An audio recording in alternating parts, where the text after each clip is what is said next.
اتنی تبدیلیاں تو گھر میں نہیں لا سکتے، اور میں نے جن لوگوں کو اس گھر میں کرائے پر رکھا تھا وہ تو اس قابل نہیں تھے کہ 2 سال میں گھر کا حلیہ ہی بدل رکھ دے۔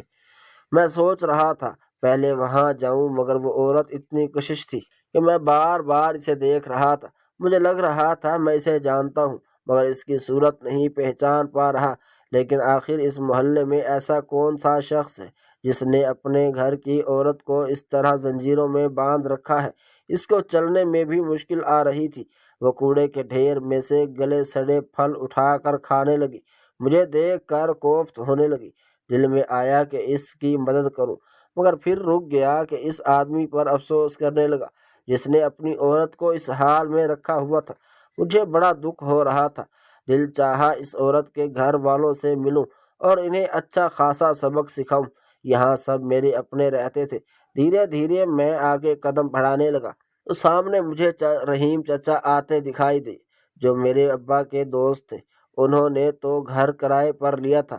وہ میرے گھر میں جانے کی بجائے کسی اور گھر کی طرف جانے لگے تو میں حیران ہوا کہ یہاں کہاں جا رہے ہیں۔ میں نے وہیں سے پکارا، چچا رحیم بات سنیں۔ میری آواز سن کر وہ عورت چونک گئی اور جلدی سے کھڑی ہو گئی۔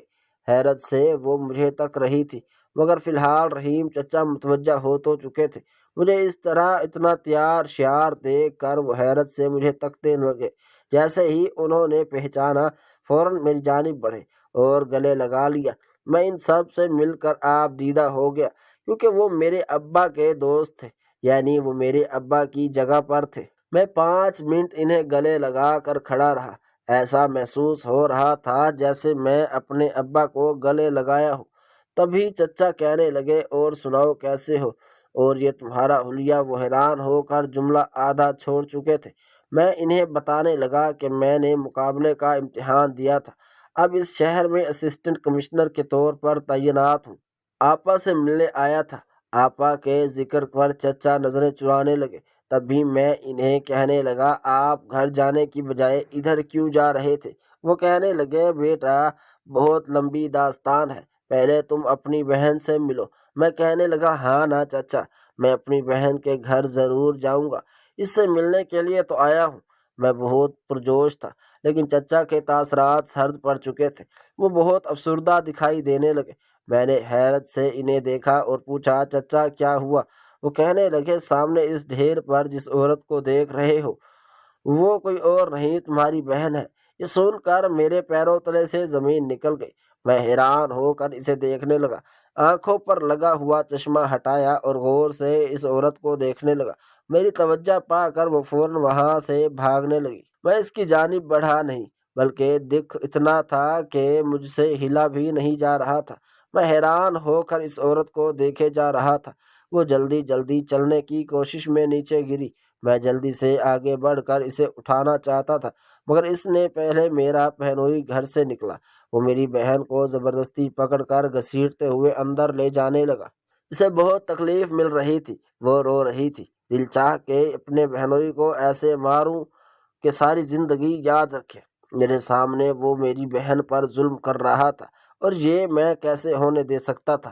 میں غصے سے آگے بڑھنے لگا جب چچا رحیم نے میرا ہاتھ پکڑ لیا اور کہنے لگے، ایک بار میں نے تمہاری بہن کے حق میں بولنے کی کوشش کی تھی، مگر اس ظالم آدمی نے سب کے سامنے میری عزت تار تار کر دی تھی۔ بیٹا تم ایسے مت جاؤ، اپنے گارڈز بلا لو، اکیلے مت جاؤ۔ میں کہنے لگا، چچا میں کمزور نہیں ہوں، اور اسے تو میں بتاتا ہوں کہ اس کی ہمت کیسے ہوئی میری بہن پر ہاتھ اٹھانے کی اور اسے اس حالت میں رکھنے کی، یہاں تک کہ اس نے اس کے ساتھ پاؤں پہ بیڑیاں باندھی ہوئی تھی۔ آج میں اس کو بتاتا ہوں کہ اس نے کیا کیا ہے۔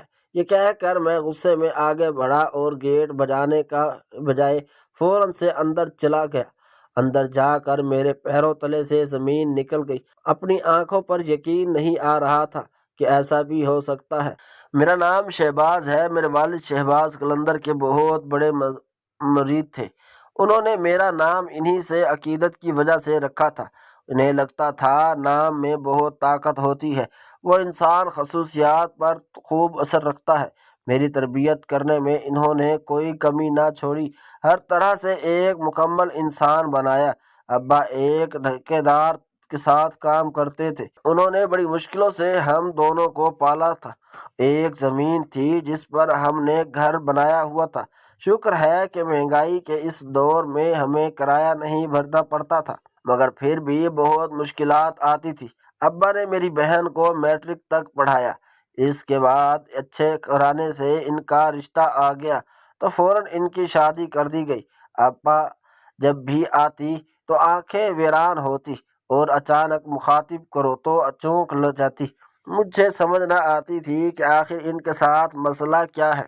ان کا شوہر نہ تو انہیں بولنے دیتا، اکیلا انہیں میکے آنے دیتا۔ ہم تو ان سے تنگ تھے، مگر وہ میرے یہنوئی تھے، اس لیے میں زیادہ کچھ نہیں کہتا تھا۔ دن گزرتے رہے، ابا اماں فوت ہو گئے تو میں مقابلے کے امتحان دینے کے لیے لاہور آ گیا۔ پھر نہیں پتا کہ بہن کس حال میں رہتی ہے۔ اب جب واپس آیا تو اس کی حالت دیکھ کر دل کٹ رہا تھا۔ سوچتا تھا کہ میں اماں ابا کو کیا سوچیں گے، میں نے کیسی ذمہ داری نبھائی۔ ایک بار بھی پلٹ کر بہن کا نہیں پوچھا۔ اب بہن کی حالت دیکھی تو سوچا یہ چپ رہنے کا وقت نہیں بلکہ کچھ کر دکھانے کا وقت ہے، تو پہلے مجھے ہی کچھ کرنا چاہیے، کیونکہ یہ ڈرنے کا وقت نہیں تھا بلکہ کچھ کر دکھانے کا وقت تھا۔ تو پہلے مجھے ہی کچھ کرنا چاہیے تھا، کیونکہ یہ ڈرنے کا وقت نہیں تھا بلکہ کچھ کرنے کا وقت تھا۔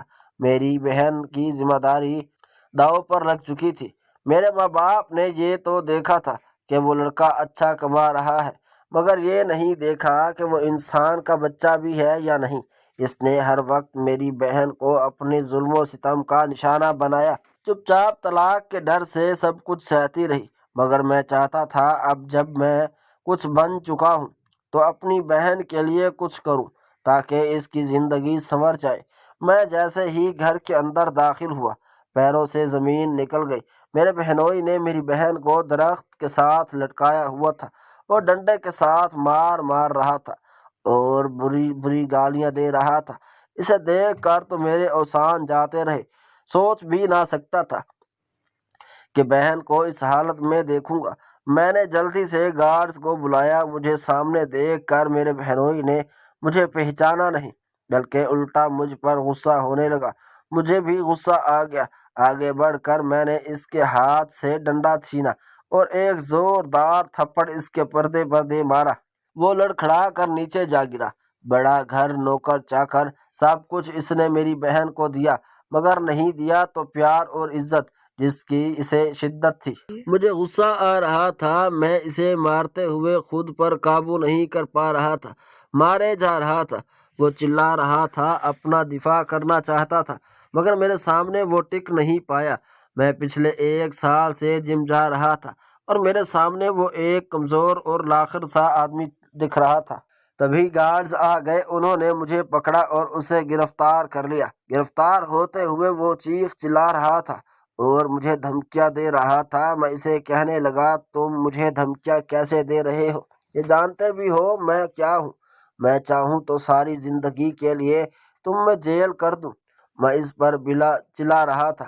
مجھے اس پر اتنا غصہ تھا کہ ابھی تک میری نظر بہن میری پر نہیں پڑی تھی۔ تبھی وہ وحشیانہ انداز میں اٹھی اور بھاگتے ہوئے کہنے لگا، تمہاری بہن کو مار ڈالوں گا، پھر تم چاہے جو سزا دینا۔ یہ کہہ کر وہ میری بہن کی طرف بڑھا۔ میں نے اسے دھکا دیا۔ جلدی سے بہن کو سہارا دیتے ہوئے اسے درخت سے اتارنے لگا۔ اس کی کلائیاں، گردن اور پیر برے طریقے سے زخمی ہو چکے تھے، وہاں زنجیر کے نشان بن چکے تھے۔ وہ ہچکیوں سے رو رہی تھی۔ وہ تو مجھ سے پہچانی بھی نہیں جا رہی تھی۔ ایسا لگ رہا تھا کوئی 70-80 سال کی بوڑھی عورت ہو۔ جگہ جگہ مار کے نشان تھے اور کپڑے اتنے بوسیدہ تھے کہ بدبو مجھے اس کے قریب نہیں جانے دے رہی تھی۔ وہ معذور ہو کر رہ گئی تھی۔ بہن اپنی کو دیکھ کر میرا دل چاہا کہ اس آدمی کو اتنا ماروں کہ وہ زندہ نہ رہ پائے، مگر میں اسے اتنی سستی سزا نہیں دے سکتا تھا۔ میں نے سوچا اس کو تو میں بعد میں مزہ چکھاؤں گا، پہلے مجھے اپنی بہن کو ڈاکٹر کے پاس لے جانا ہے۔ چس کی حالت بہت زیادہ خراب، وہ چیخ رہا تھا اور مجھے دھمکیاں دے رہا تھا، مگر مجھے کسی چیز کی پرواہ نہیں تھی۔ میں جانتا تھا کہ وہ ایسے گرے گا، اس لیے میں نے گارڈز کو بلوا لیا تھا۔ پولیس آئی اور اسے پکڑ کر لے گئی۔ کیونکہ میں اسسٹنٹ کمشنر تھا، اس لیے کسی نے پوچھنا بھی گوارا نہیں کیا کہ اسے کیوں گرفتار کیا جا رہا ہے۔ میں پولیس والوں کو کہنے لگا، اسے لے کر چلو، اس کی مرمت تو میں خود کرتا ہوں۔ میں اپنی بہن کو ہسپتال لے گیا۔ ڈاکٹرز نے کہا یہ پولیس کا معاملہ ہے، ہم ایسے ان کا علاج نہیں کر سکتے۔ تبھی میں نے انہیں بتایا کہ میں اسسٹنٹ کمشنر ہوں، تو فوراً ہسپتال کا سارا عملہ متحرک ہو گیا۔ ہر کوئی میری توجہ حاصل کرنا چاہتا تھا۔ مجھے ایسی توجہ نہیں چاہیے، بس میں چاہتا تھا کہ میری بہن کا اچھے سے علاج کیا جائے۔ بہن کی حالت بہت خراب تھی، اسے ایمرجنسی میں رکھا گیا تھا۔ تب تک میں قبرستان آیا، اماں ابا کی قبر پر بیٹھ کر ان سے معافی مانگنے لگا کہ آپ نے جو مجھے ذمہ داری دی تھی وہ میں صحیح سے نبھا نہیں سکا، اور یوں اتنے سال میری بہن کو اذیت میں جینے پڑے۔ میں اس شخص سے ایک ایک چیز کا بدلہ لوں گا تاکہ اسے پتہ چلے کہ میری بہن لاوارث نہیں ہے۔ میں قبرستان سے ایک عزم رکھ کر کے اٹھا کہ چاہے اس جنگلی انسان سے میری بہن کو طلاق دلوانی پڑے تو دے سکتا ہوں۔ وہ شخص میری بہن کو مار ڈالے گا، اگر اسے کچھ ہو گیا تو میں خود کو معاف نہیں کر پاؤں گا۔ میں جیسے ہی آفس آیا تو انسپکٹر اجمل آئے ہوئے تھے۔ وہ کہنے لگے، اس آدمی کو خوب مارا ہے مگر اس کی اکڑ نہیں گئی، کچھ لوگوں نے اس کی سفارش کی ہے، اوپر سے پریشر آ رہا ہے، اب کیا کرنا ہے؟ میں نے اسے کہنے لگا، تم اسسٹنٹ کمشنر کا کہنا ماننا چاہو گے یا پھر کسی بڑے پولیس افسر کا؟ اپنی نوکری کی سلامتی چاہتے ہو تو میں جو چاہتا ہوں ویسے کرتے جاؤ، اس آدمی کو میرے حوالے کر دو۔ جب میں نے یہ کہا تو انسپکٹر منہ کھولے مجھے دیکھنے لگا جیسے اسے کچھ سمجھ نہ آیا ہو۔ تبھی میں نے چلاتے ہوئے کہا، اس آدمی کو مجھے سونپ دو، میں جانوں اور وہ تم نے میرے معاملات میں ٹانگ اڑانے کی کوئی ضرورت نہیں۔ میرا غصہ دیکھ کر انسپکٹر مجھے سلام کرتا ہوا وہاں سے چلا گیا۔ آدھے گھنٹے بعد میرے گھر میں میری بہنوئی بلایا گیا، وہ ابھی بھی مہلجے گالیاں دے رہا تھا۔ میری بہن ہسپتال میں اپنی زندگی کی جنگ لڑ رہی تھی، اس شخص کو بہت افسوس سے بھی نہیں تھا۔ مجھے اس چیز کا بے حد غصہ تھا، میرا بس نہیں چل رہا تھا کہ اس کے ٹکڑے ٹکڑے کر ڈالوں، مار ڈالوں، مگر قانون اپنے ہاتھ میں نہیں لے سکتا تھا۔ چاہتا تھا کہ اسے پولیس والے خود سزا دیں جب تک کہ مجھے اس کے خلاف ثبوت نہیں مل جاتے۔ 2 مہینے وہ میرے گھر کے سٹور روم میں قید رہا، اسے کھانا نہیں ملتا تھا، یہاں تک کہ 2 مہینے تک اس پر سورج کی ایک کرن بھی نہیں پڑی تھی۔ وہ پاگل ہو رہا تھا، چیختا چلاتا اور مجھ سے معافی مانگتا۔ تبھی میں اس کے کمرے میں گیا اور اس سے پوچھا، تم نے میری بہن کے ساتھ یہ سلوک کیوں کیا؟ کیا سوچ کر کیا تھا؟ وہ رونے لگا، مسلسل معافی مانگ رہا تھا، مگر مجھے اس کی معافی نہیں چاہیے تھی۔ میں نے ہسپتال گیا، بہن کو لایا، اس کے زخم بہت برے طریقے سے خراب ہو چکے تھے، ان کو درست ہونے میں کم از کم 1 سال کا عرصہ تو لگنا تھا۔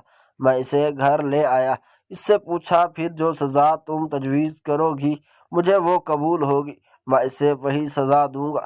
میری بہن کافی دیر اپنے شوہر کو دیکھتی رہی، اس کا شوہر اس کے قدموں میں بیٹھ گیا اور اس سے معافیاں مانگنے لگا، خدا کا واسطہ ہے مجھے بچا لو ورنہ یہ آدمی مجھے مار ڈالے گا۔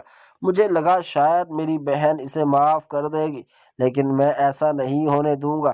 مگر میری بہن آگے بڑھی اور اس شخص کے منہ پر 2-3 تھپڑ مارتے ہوئے کہنے لگی، اب تک میں نے تمہارے سارے ظلم سہے ہیں، اس لیے کہ میرے سر پر کسی کا سایہ نہیں تھا، مگر اب میں تمہیں بالکل معاف نہیں کروں گی۔ جو تم سزا اسے دو مجھے قبول ہے، مجھے اس سے طلاق چاہیے، میں مزید اس کے ساتھ نہیں رہ سکتی، اگر رہی تو مجھے مار ڈالے گا۔ یہ کہہ کر میری بہن زور زور سے رو رہی تھی۔ میں نے اسے گلے لگا لیا اور اپنی بہن کے آنکھوں سے آنسو صاف کیے۔ تھوڑی دیر بعد پولیس کو میں نے بلایا اور پھر اسے گرفتار کر لیا۔ پولیس والوں نے اسے خوب مارا، اس نے اپنی تمام جرم قبول کر لیے کہ وہ میری بہن پر کیسے ظلم کرتا تھا۔ اس نے ہمارے گھر پر قبضہ جما لیا اور وہاں کوٹھی بنا کر اسے کرائے پر دے دیا۔ اس نے یہ گھر میری بہن سے زبردستی اپنے نام کروایا تھا، یہ سوچ کر اس کا تو کوئی اپنا نہیں ہے، بھلا کوئی پوچھے گا تو وہ گھر کس کے نام پہ ہے۔ مگر میں ابھی زیادہ تھا۔ وہ یہ بھول چکا تھا کہ کتنے برے کاموں میں اس کا نام آ رہا تھا، کئی ایسے دھندے جو ملکی ساتھ کو نقصان پہنچا رہے تھے۔ اس میں ایک بہت بڑا مجرم پکڑا گیا۔ پولیس نے مجھے خوب داد دی۔ وہ انسپکٹر جو کہہ رہا تھا اوپر سے دباؤ آ رہا ہے، وہ بھی میرا شکر ادا کر رہا تھا۔ مجھے خوشی ہوئی کہ ایک درندہ اپنے انجام کو پہنچ گیا۔ میری بہن کو سنبھلنے میں بہت وقت لگا۔ وہ نیند میں در جاتی تھی اور ساری رات روتی تھی۔ میں ساری رات اس کے سرہانے بیٹھا اس کا خیال کرتا۔ اس کو سنبھالنے میں 2 سال لگ گئے۔